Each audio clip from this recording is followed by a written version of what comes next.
come around this side. It looks like it got bashed a little bit on this corner, which always sucks pulling the dent out of something like that.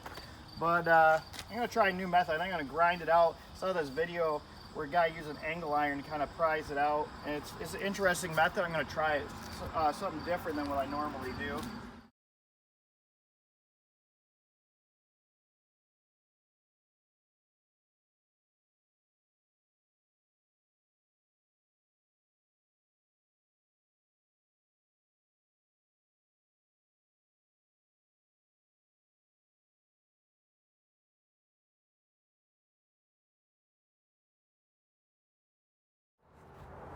So that method with the angle iron I saw in that video is pretty much junk method.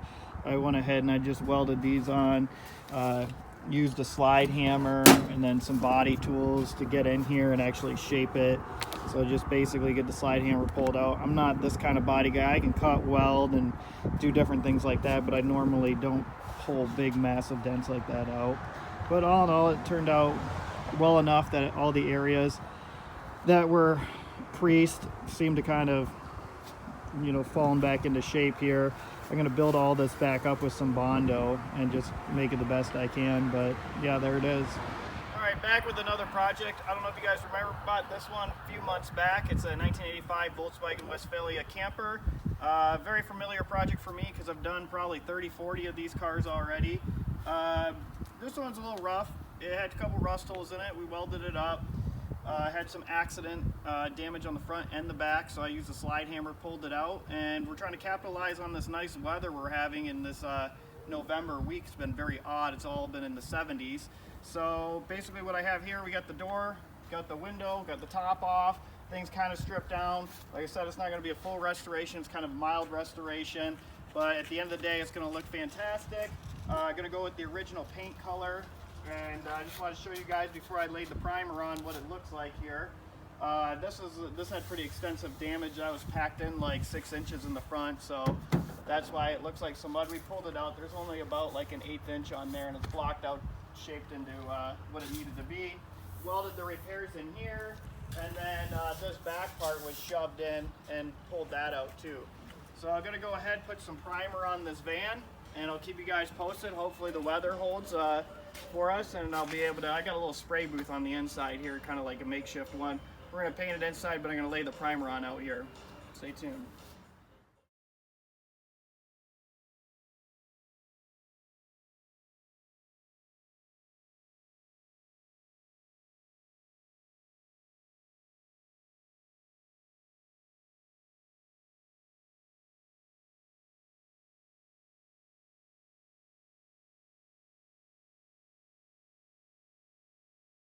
All right, so what we did, we got the urethane primer on. We used it as like a high build surfacer.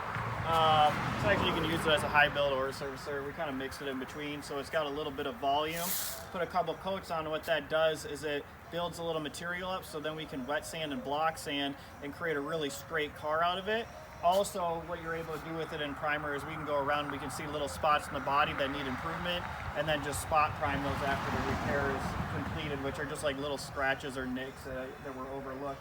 But yeah, the car looks pretty good. It's getting late right now, so I'm going to push this back in the garage, do some block sanding, wet sanding, and then hopefully tomorrow I'll be able to lay paint on, weather provided. But it will be inside, but it's nice to have the, you know, around 50, 60, 70 degrees, because if my panel temperature gets too cold, then the you know, the solvents inside the paint won't be able to evaporate and actually runs.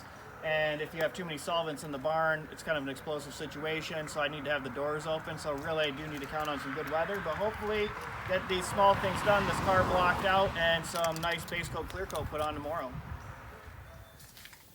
All right, here we are in the little makeshift spray booth that I have in the barn. You can see there's not a lot of room. It's not the optimal place to spray, but what it did, it kind of gave an area that we could clean and get ready for paint, because what you don't want is contaminating things like dust and getting in your paint job.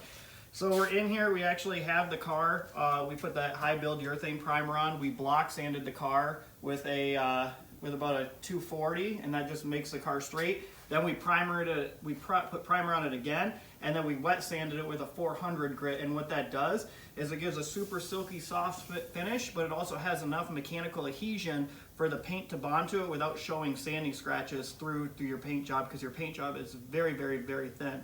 Now what we're using is we're using a 2-stage urethane paint, so it's what you call a base coat, clear coat. There's single stage paints, there's acrylics, there's enamels, there's all kinds of paints.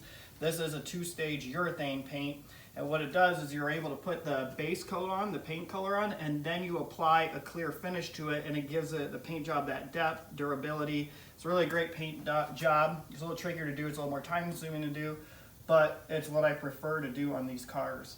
So it's kind of funny, like it's a camper van, we're going to do a pretty good finish on it.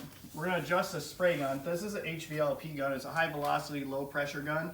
And I'm pretty sure that these were developed because the old pressure pots and stuff, when people used to spray lacquer paints, created such a cloud that it had too many volatile organic compounds, VOCs. So they developed this gun, and basically this gun's kind of a pain in the ass, but it does a good job.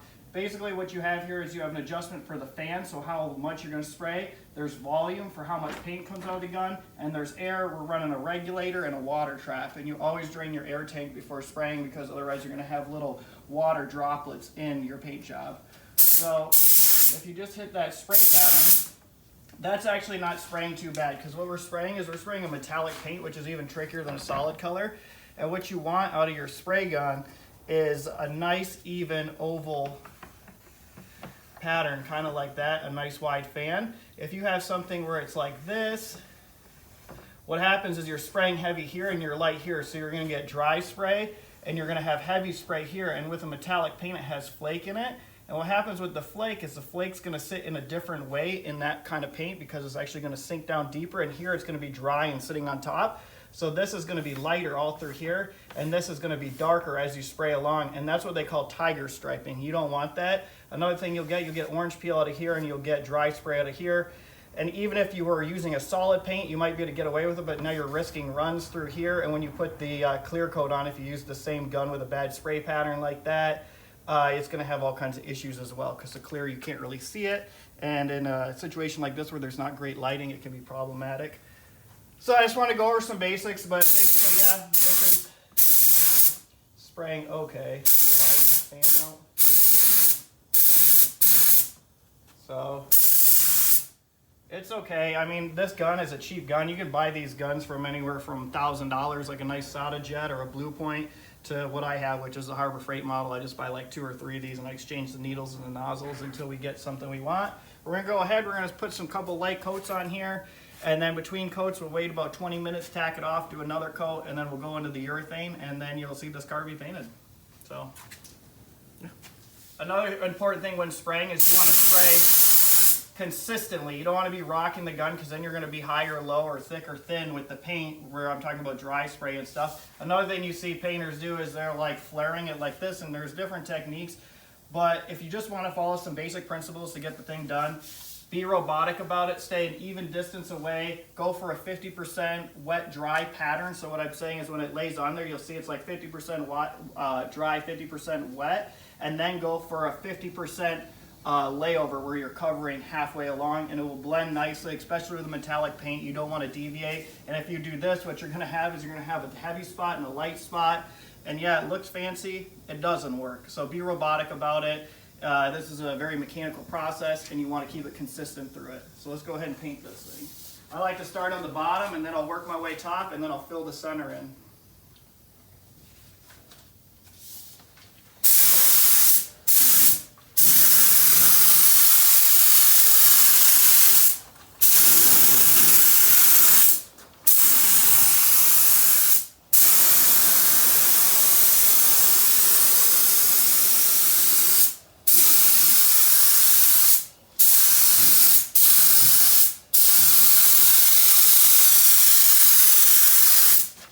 Up the last coat of clear on this van, and I gotta say it looks pretty good. It's got good depth, it has a good texture to the finish. You can see my reflection in the finish all the way down.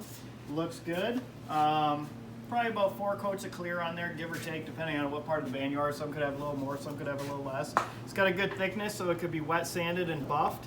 But all in all, for a garage paint job, it's not bad. I've done a lot of these. If I were doing a show car or something, I would have probably rented a booth out and had the downdraft, because what happens in a condition like this where I have the cloth down and I'm trying to heat the barn and get all the fumes evacuated, a little bit of overspray up top will come down and it will dull out your finish. That's why these panels look a little shinier and then these upward ones look a little duller. But as long as you have enough thickness to your clear, you can wet sand and buff.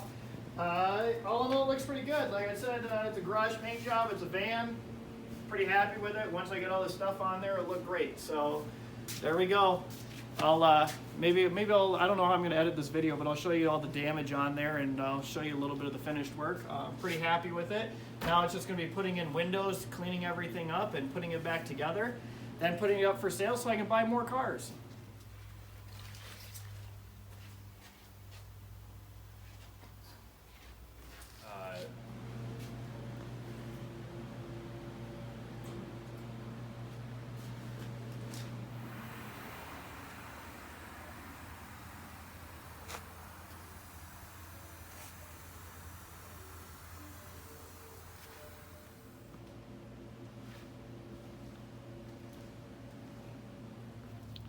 All right, finally getting her back to working on this thing. Bunch of rust holes in it. You can see I sandblasted it out. Looks terrible, terrible, terrible, terrible. So I'm gonna start cutting and welding these in. I'll